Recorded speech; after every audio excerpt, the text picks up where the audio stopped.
Oh Lord, here we go again, my hearties. Another Amorex 8-track player this time.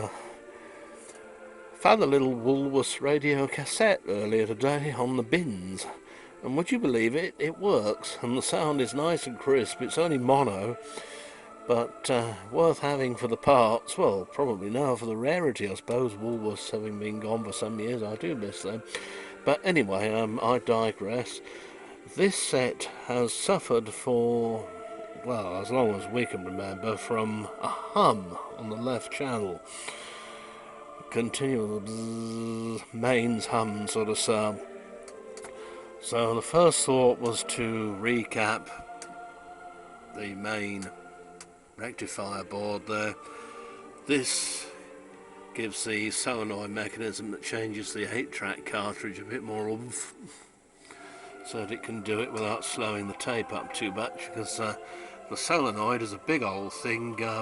You may have come across these in some of the old JVC Video Star video machines. In fact, it's very much the same sort of animal, isn't it?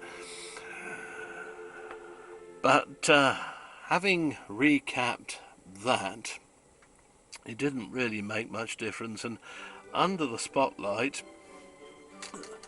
I could see on the circuit board of the power amplifier, which is this one here, that there was a good deal of, well, gunge, shall I say.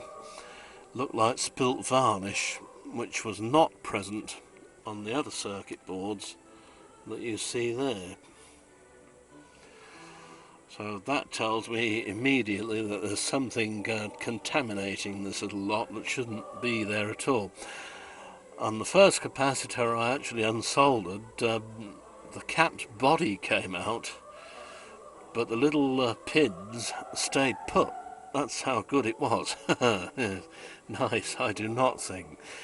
So I think probably the safest thing to do in order to keep this going for any length of time is to replace all these old grey caps that you see here, like that one, with new. I'm using a higher voltage too, because a lot of these in here were only for 16 volts. Well, given that the thing runs at about 13.2 or 5 or something like that, because it is really a car mechanism and designed for use in automobiles, obviously, or trucks, it seems a little bit too close to the wind to me, so I've been putting 25s or 35s in it, and this will all help. When you're changing capacitors, try and stick to the same capacitance value, say number of microfarads or picofarads. If it's a 1 farad, it's a big bugger. But don't go below the rated voltage on the one you pull out, because if you do, the chances are you'll get the thing back again, buggered up in exactly the same way in a few months' time, maybe a couple of years, and you won't have a lasting repair, don't you? So where possible, if it had 16s in it, I'll use a 25, and it seems to be a good idea. There isn't a trace of a hum now.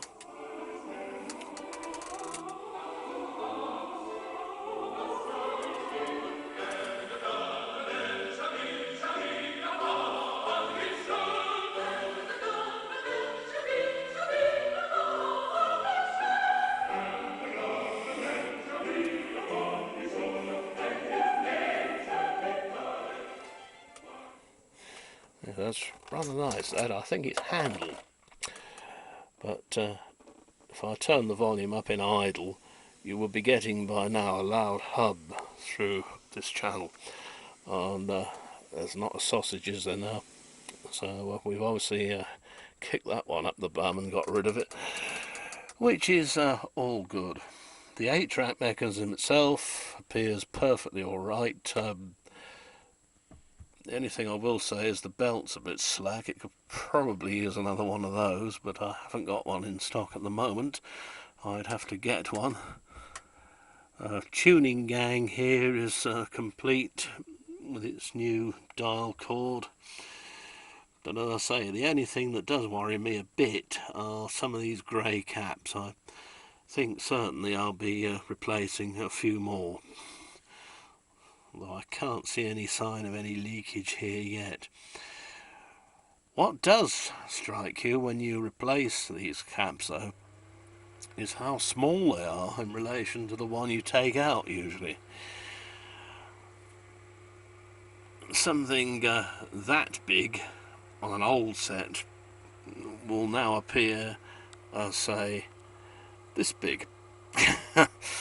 And you do wonder whether it's really very wise. I know it makes it smaller so they can produce more compact kit and everything, and without the miniaturization we wouldn't have the computers that I'm using to broadcast this to you and you're watching it on, I know.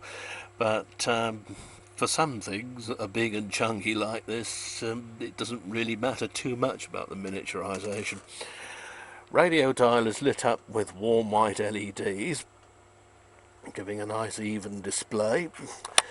So on that note, I can hear, yes, the King of Siam is on the shed roof and making noises about nobody feeds me, I'm in a terrible state, and pigs might fly, and regularly do, according to the Polly chickens. Anyway, see you again soon.